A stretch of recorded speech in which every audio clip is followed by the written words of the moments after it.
नमस्कार साथियों, आप सभी का मेरे YouTube चैनल पे एक बार फिर से हार्दिक स्वागत है। आज एक बार फिर आप सभी के बीच 2025 की सबसे बड़ी भर्ती हिंदुस्तान कॉपर लिमिटेड में आई है, जो आप सभी के बीच लेके आया हूं। जैसा कि हिंदुस्तान कॉपर लिमिटेड में किन पोस्टों पे ये भर्ती निकली है और फॉलोइंग पोस्ट कहां कहां पे है। ये post Khetri copper complex in Rajasthan state में निकली है।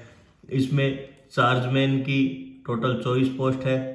इसी के साथ इलेक्ट्रिकल ए और इलेक्ट्रिकल बी की 36 और 36 पोस्ट है। वेड बी में 7 पोस्ट है। ये टोटल पोस्ट 103 पोस्ट निकली है राजस्थान में। इसके अलावा इनकी क्या कुछ इन पोस्टों पे एलिजिबिलिटी क्राइटेरिया रहेगा, जैसा कि चार्जमैन जो इलेक्ट्रिकल पोस्ट है उसकी पे स्केल 10th लेवल है और पे मैट्रिक 28,740 है। इसमें minimum diploma in electrical engineering होना चाहिए या फिर ITI में इलेक्ट्रिकल 3 साल का एक्सपीरियंस होना चाहिए। इसी के साथ अगर 10th क्लास के हों तो उसके बाद 5 साल का एक्सपीरियंस माइनिंग का होना चाहिए। ये था पोस्ट चार्जमैन की। सेकंड पोस्ट आती है इलेक्ट्रिकल पोस्ट में ये पे स्केल 8 लेवल है और पे मैट्रिक 28,430 है। इसमें ITI 4 ईयर एक्सपीरियंस होना चाहिए या फिर क्लास 10th में 7 ईयर एक्सपीरियंस होना चाहिए। इलेक्ट्रिकल बी पोस्ट है, उसमें पे स्केल 7 है, पे मैट्रिक 28,280 है। इसमें ITI 3 year experience, class 10th 6 year experience. वेड बी में क्या है, पे स्केल 7 है, पे मैट्रिक 28,280 है। इलेक्ट्रिकल बी और वेड बी सेम है। इसमें diploma 1 year experience in the relevant field में होना चाहिए या फिर graduate BA BSc BCom BBA with 1 year experience in the relevant field, apprentice with 3 year experience in the relevant field या फिर class 10th pass with 6 year experience होना चाहिए। इसमें valid winding engineering driver certificate भी साथ में होना चाहिए। ये तमाम इन पोस्टों के एजुकेशन क्वालिफिकेशंस है। इसके बाद इनके द्वारा जो आवेदन कब स्टार्ट किए जा रहे हैं, इनके लिए ऑनलाइन एप्लीकेशन आज दिनांक 27 जनवरी से 11 बजे से शुरू हो चुके हैं और लास्ट सबमिशन डेट जो क्लोजिंग विंडो है इनकी 25 फरवरी 2025 मिडनाइट तक रखी गई है।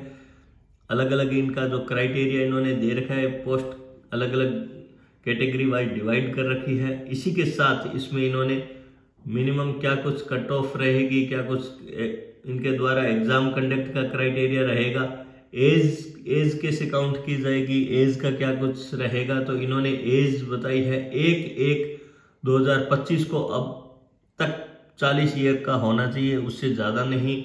ये इनका एज का क्राइटेरिया है। साथ में SC ST को 5 साल की रिलैक्सेशन है, OBC को 3 साल की और एक्स सर्विसमैन के लिए 5 ईयर और 10 ईयर अलग अलग रिजर्व रखे हैं। जिसमें इन्हीं के साथ इन्होंने क्या कुछ बेसिक पे में क्या कुछ है, अलाउंस, पेयर अलाउंस और 23% बेसिक पे, एनुअल NPS और ये चीज़ें इनमें इंक्लूड होगी आपकी सैलरी में। एप्लीकेशन फीस, जो फॉर्म भरने की जो फीस रखी गई है वो जनरल, OBC और EWS के लिए 500 रुपये रखी गई है और अन्य के लिए इनके द्वारा फीस फ्री रखी गई है। SC ST के लिए सिलेक्शन प्रोसेसर क्या रहेगा इनका, जो चार्जमैन इलेक्ट्रिकल A B और वेड बी, इनमें पहले रिटन टेस्ट होगा फर्स्ट लेवल और सेकंड जो लेवल होगा वो ट्रेड टेस्ट या फिर राइटिंग एबिलिटी टेस्ट होगा। जो रिटन टेस्ट होगा वो OMR बेस पे होगा।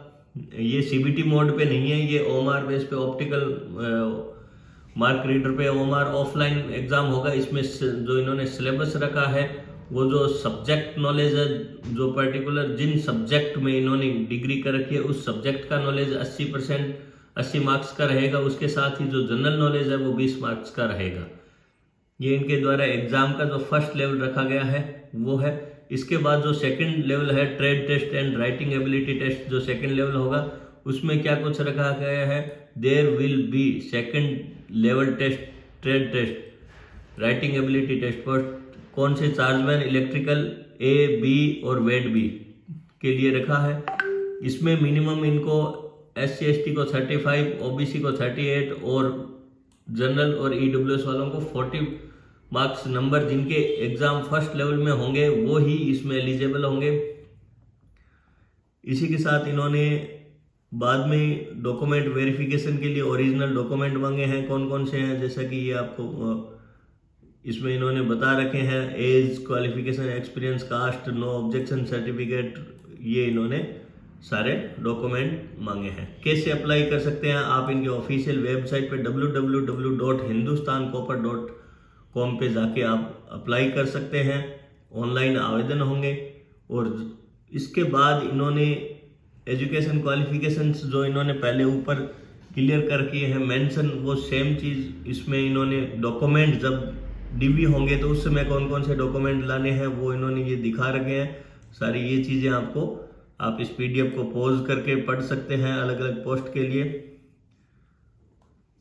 इलेक्ट्रिकल A में ये 7 प्रकार के डॉक्यूमेंट इनको चाहिए। इलेक्ट्रिकल B में भी 7 टाइप के हैं। वेड B में ये 6 प्रकार के हैं, जैसे कि 10th 12th हो गया, कास्ट सर्टिफिकेट हो गए, जो कंसोलिडेटेड मार्कशीट हो गई, डिप्लोमा की एक्सपीरियंस सर्टिफिकेट हो गया, valid 1 year winding engine driver का लाइसेंस हो गया। ये चीज़ें इसमें साथ में आपको डीवी के समय लगानी है। और ये क्या इन्होंने बता रखा है, हाईलाइट कर रखा है, after submitting the online application the candidate should print the computer generated online application and the acknowledgement slip and keep a copy for their reference and records. ये आपको उसका प्रिंट आउट लेके रखना है। एडमिट कार्ड जो return test venue होगा वो इसकी इनकी ऑफिशियल साइट पे दे दिया जाएगा।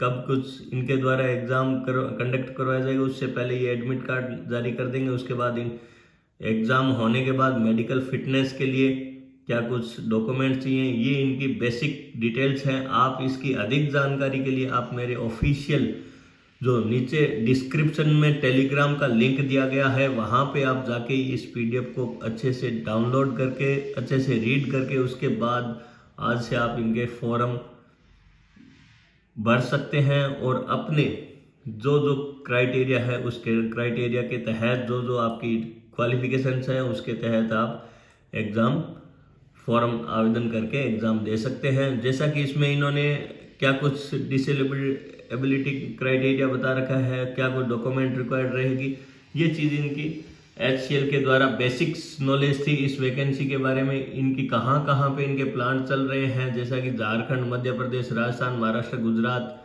यहाँ पे और कोलकाता में यहाँ पे इनके प्लांट चल रहे हैं। तो आप जल्द से जल्द इस PDF को डाउनलोड करके इनकी ऑफिशियल वेबसाइट पे जाके आप फॉर्म आवेदन करिए।